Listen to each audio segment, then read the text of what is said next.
방금 맞죠? 바로 무시하고 부끄러운 모습을 연출하는 등 수사 방해. 대한 주소 검증에 협조해 주신 주소 관계자 여러분 감사합니다. 그 자료 제출을 국회 법제사법위원회의 서울구치소 현장 검증을 시작하겠습니다. 오늘 현장 검증은 윤석열 전 대통령의 수감 중 특혜 제공 여부와 윤 전 대통령의 특검 출석 요구 당시 CCTV 등 영상 기록을 열람하여 수사 방해 정황을 확인하기 위한 것입니다. 윤석열 전 대통령은 지난 7월 10일 재구속된 이후 단 한 번도 특검의 소환 요구에 응한 적이 없습니다. 내란 혐의로 수사받으면서 조금의 양심이라도 있다면 수사에 응하고 응당의 책임을 져야 함에도 불구하고 법치를 무시하고 부끄러운 모습을 연출하는 등 수사 방해를 일삼고 있습니다. 뿐만 아니라 여러 제보에 의하면 구치소 내에서 일반 수용자와는 다른 변호인 접견 혜택 등 특혜를 받고 있다는 제보가 끊이지 않고 있습니다.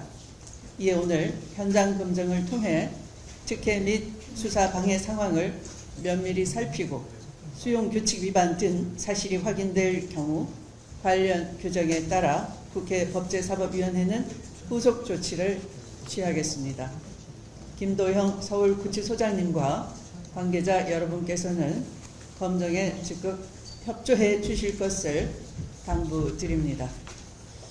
그 자료 제출을 좀 요구하고 싶은데요. 윤석열 수용자가 지금 수용되어 있는데 변호인 접견권은 누구나 있지만 변호인 접견 당시에 그 변호인 접견실에서 접견하지 않고 수사기관의 조사실에서 그 훨씬 더 어쨌든 밀폐된 어쨌든 배려된 공간에서 접견을 받았습니다. 그런데 그것은 구치소 내부에서 그렇게 특혜를 제공해서는 안 되는 거거든요.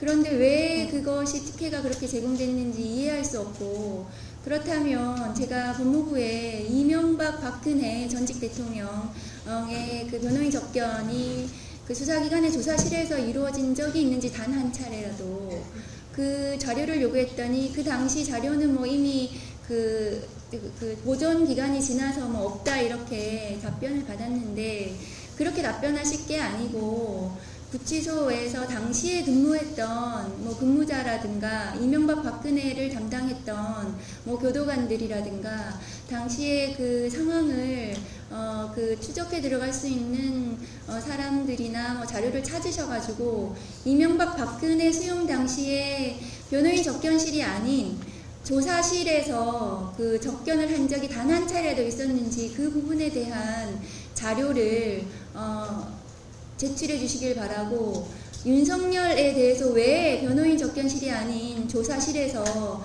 접견을 누리게 하는 그 특혜를, 조사도 아닌데 변호인들 와서 접견을 하게 하고 거기에서 제대로 개호나 감시가 됐는지도 모르겠거든요. 그 부분에 대한 자료 제출을 요구합니다. 이상입니다.